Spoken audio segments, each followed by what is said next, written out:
Bismillahirrahmanirrahim. Rabbi shrah li sadri wa yassir li amri wahlul 'uqdatam min lisani yafqahu qawli. Allahumma shalli wa sallim wa barik ala sayyidina Maulana Muhammadin wa ala alihi wa sahbihi ajmain. Amma ba'du. Yang kita hormati bersama, juga saya hormati Ibu Menteri Keuangan, Ibu Hajah Sri Mulyani Indrawati, Bapak Wakil Menteri Keuangan, Bapak Suhaisil Nazara, Bapak Sekjen Menteri Keuangan, Bapak Sekjen Menteri Keuangan, Bapak Heru Pambudi, dan seluruh pejabat dan pegawai lingkungan di Kemenku yang saya hormati, semua teman-teman di DKM Kemenku maupun di seluruh Indonesia yang ikuti ngaji ini yang saya hormati. Saya sudah percayalah bahwa bangsa ini bangsa yang optimis. Tadi Ibu Menteri bilang hasbunallah ni'mal wakil, bahwa pada akhirnya kita akan kembali kepada kekuatan Allah Subhanahu wa taala.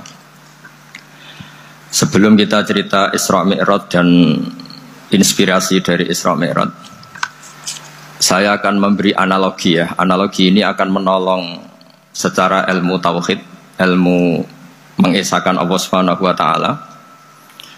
Dan ini menjadi pokok ya dalam pengajaran tauhid. Ini mohon maaf kalau terpaksa saya ngaji model dulu lah, model pesantren ya. Tapi tanpa ngurangi rasa hormat, tanpa ngurangi rasa empati, rasa takdim saya. Teman-teman yang saya hormati semua, karena di sini banyak santri-santri muda. Hubungan kita dengan Allah Subhanahu wa taala yang serba kuasa, yang maha kuasa, yang serba bisa. Tadi dikatakan Bu Menteri bisa apa saja kun fayakun, kalau Allah sudah mentitahkan pasti terjadi. Itu kira-kira seperti ini. Saya ini bawa cincin dari besi mungkin, atau dari apa itu, ya besi lah atau perak. Yang jelas tidak emas ini, karena saya cowok. Yang jelas tidak emas. Saya bawa kertas. Kalau Anda saya tanya, kertas ini sama cincin kuat mana? Pasti akan menjawab kuat cincin, karena materinya dari besi. Jawaban itu benar, tapi harus ditambahkan secara materi itu kuat cincin ketimbang kertas. Tapi Anda salah, harusnya menjawab ya terserah Gus Bahak, karena yang megang itu Gus Bahak. Karena bisa saja saya punya rencana menghancurkan cincin ini, sementara saya punya rencana mengabadikan kertas ini. Kira-kira gitu hubungan manusia dengan Allah Subhanahu wa taala. Jadi hal yang kita kira abadi karena materinya kuat, ternyata Allah punya rencana menghancurkan. Sementara yang kita kira lemah atau rentan atau apalah, ternyata Allah punya rencana mengabadikan. Di sini kemudian istilahnya orang-orang tasawuf, wa tafwidil umur ila mudabbiriha. Kita sebagai manusia menyerahkan urusan pada pengaturnya, pada yang punya. Bukan wilayah kita mengatakan cincin ini lebih kuat ketimbang atau lebih abadi ketimbang kertas. Karena saya punya rencana menghancurkan cincin, tapi ingin mengabadikan apa? Kertas. Sehingga tentang pandemi, tentang tragedi sosial, tentang apa saja, kita tidak pernah tahu rencana Allah itu mana yang lebih awet. Jangan-jangan kita takut pandemi, saya berkali-kali ngaji, mati kita kecelakaan. Jangan-jangan takut kecelakaan, mati kita karena ngelindur, tiru kebablasan, nggak bangun. Gitu. Kita takut mati ngelindur, mati kecelakaan, jangan-jangan mati kita karena likuifaksi, karena gempa atau karena tsunami. Nah, hal-hal seperti ini yang terus menjadikan kita bilang dan berkeyakinan hasbunallah wa ni'mal wakil. Hanya Allah yang tahu dan semua urusan mencukupi kita hanya Allah. Tadi kata Bu Menteri, kita akan menghadapi ini dengan ilmu pengetahuan dan pengalaman. Oke, saya sangat setuju itu.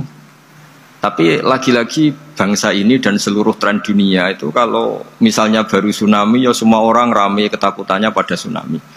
Ilmuwan berteori bahwa tsunami siklusnya sekian tahun per sekian tahun. Nanti pas gempa juga gitu, pas likuifaksi juga gitu. Nanti kalau mudik mungkin ketakutan orang sama kemacetan, sama macam-macam lah. Takut kecelakaan laka di jalan dan sebagainya.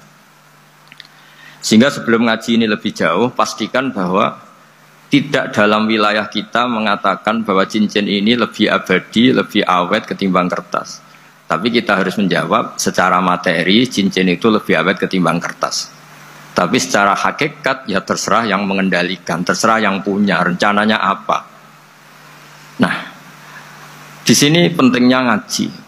Karena dari ngaji itu kita akan kembali ke ma'rifatullah, ngerti Allah yang sebenarnya. Sebab itu di surat Isra disebut pada akhirnya ngaji itu apa? Subhanalladzi asra bi 'abdihi lailan minal masjidil haram ilal masjidil aqsa alladzi barakna haulahu. Tujuan akhirnya linuriyahu min ayatina. Bahwa Mi'raj itu hanya bagian kecil yang dingertikan kita betapa dahsyatnya kekuasaan Allah Subhanahu wa taala. Betapa tidak terbatasnya kemampuan dan kebisaan dan kudrahnya Allah Subhanahu wa taala. Makanya masih dikatakan min ayatina, itu masih sebagian kecil dari ayat-ayatku kata Allah. Lalu dalam surat Kahfi diterangkan, ketika orang kagum dengan Ashabul Kahfi yang bisa hidup tidur dalam keadaan hidup 309 tahun atau Masehinya 300 tahun, kalau Hijriahnya 309 tahun. Itu mungkin kalau kita ilmuwan, ahli baksil ya, atau ahli apalah, itu mungkin lebih kagum tentang nyamuk. Saya berkali-kali bilang, andaikan kita sepakar-pakarnya, terus disuruh bikin nyamuk itu, nggak usah bikin nyata hidup, bikin patungnya saja. Nyamuk itu sekecil itu, kemudian punya jantung, jantungnya punya urat, uratnya punya kuman, kumannya juga punya urat. Bayangkan saja sudah tidak bisa. Sehingga ketika orang tak kagum sama Ashabul Kahfi, kata Allah, am hasibta anna ashabal kahfi warraqimi kanu min ayatina ajaba. Apa kamu kagum tentang Ashabul Kahfi dan batu-batu yang dipahat di situ? Bukankah dalam kekuasaan kami ada yang selalu menakjubkan?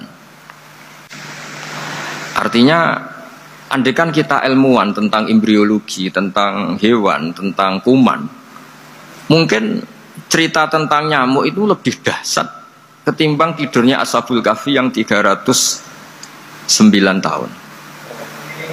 Karena kemampuan Allah menciptakan nyamuk yang kecil, sangat kecil, super kecil. Kemudian kecil itu ya punya jantung, tentu lebih kecil lagi. Belum uratnya jantung itu, belum nyamuk juga di dalamnya menyimpan calon-calon keturunannya. Kayak apa kecilnya lagi? Nah, di sini Allah mengingatkan kita, innallaha la yastahi ayyadriba mathalam ma fa'udatan fama faqaha. Allah tidak pernah malu jika dalam menunjukkan kekuasaannya Allah memberi contoh seekor nyamuk.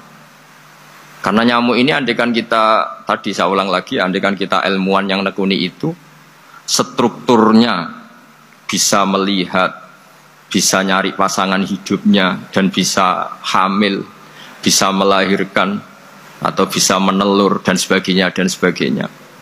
Maka kita akan kagum sekagum-kagumnya betapa kita di depan kekuasaan Allah Subhanahu wa taala tidak siapa-siapa, dan akhirnya kita ikrar-ikrarnya asyhadu alla ilaha illallah, bahwa tidak ada kekuasaan selain kekuasaan Allah.